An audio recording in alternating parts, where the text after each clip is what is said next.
The mind sees the numbers of views and instantly decides this must be important, this must be true. It has learned to trust the crowd. Where there is gathering, there must be value. But this is the great misunderstanding, because where there is crowd, there is comfort, and where there is comfort, truth cannot enter. The crowd does not want truth. It wants reassurance. It wants entertainment. It wants to be lulled back into sleep while believing it is awake. The crowd praises the familiar. The mind repeats it, and this loop creates songs, movies, teachings, even religions that gather millions of views. But what are they echoing? What are they selling? The past, the ideas, the stories, and always someone to follow. Do not mistake this for truth. Truth has never been found in millions. It has never needed applause. It has never gone viral. You will not find it where the walls of temples are worn from the hands of thousands. You will not find it where the lines are long and the voices are loud. Look again. How many Buddhas, how many Jesuses, how many Ramana Maharishis? Count them. 1, maybe 10, maybe 100, in thousands of years. Why? Because the truth is not for the crowd. The truth is for the one who no longer belonged to the crowd. When Guru Nanak poured himself into the truth, he did not create thousands more like him.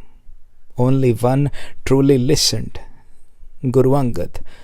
He too poured himself into truth. Buddha spoke to thousands, but when it was time to pass on what cannot be spoken, he said nothing, and simply handed a flower to Mahakashyapa. One understood, the rest heard words. Even Jesus, surrounded by crowds, was only truly seen by a few. Not all who followed understood, but one or two recognized what was never taught. This path does not multiply, it purifies. And the purified do not gather followers, they disappear. Look closely. Those with millions of followers, are they free? Or are they trapped by the very image they build? Do they sleep deeply? Do they walk unseen? Or must they constantly perform, constantly produce, just to keep what the crowd gave them? That is not freedom. That is not truth. That is servitude to the hunger of others. And yet the mind is trained to chase what everyone else is chasing. Being in the crowd is like sitting in the nest of scorpions. You are stung again and again, but you stay, because something in the mind believes this is where you belong. Everyone else is here, this must be life. Even when you step away, the sting remains, the pain lingers, because the idea that sat in that nest has not yet been seen through. And without that discovery, you return not by choice, but by thought. And understanding is not you. You have understanding, but that understanding is inherited, recycled, repeated, from parents, culture, education, books, religion, from the very crowd that stung you. As long as perception is in charge, you will not leave. Even your attempt to escape will be guided by the same poison. But when what you truly are is seen, not what you have been told, not what you have believed, but what remains without a single idea, then something becomes clear. There never was a nest.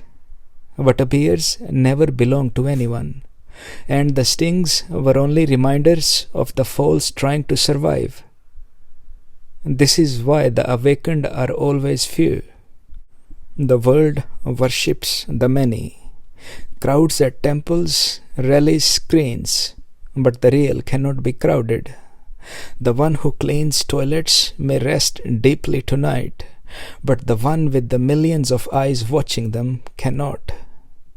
The more followers, the more image, and the more effort.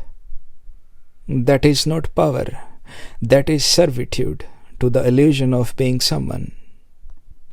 So allow this to be seen clearly.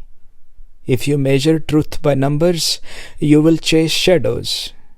If you wait for the world to gather around it, you will miss it. Because truth does not gather, it dissolves.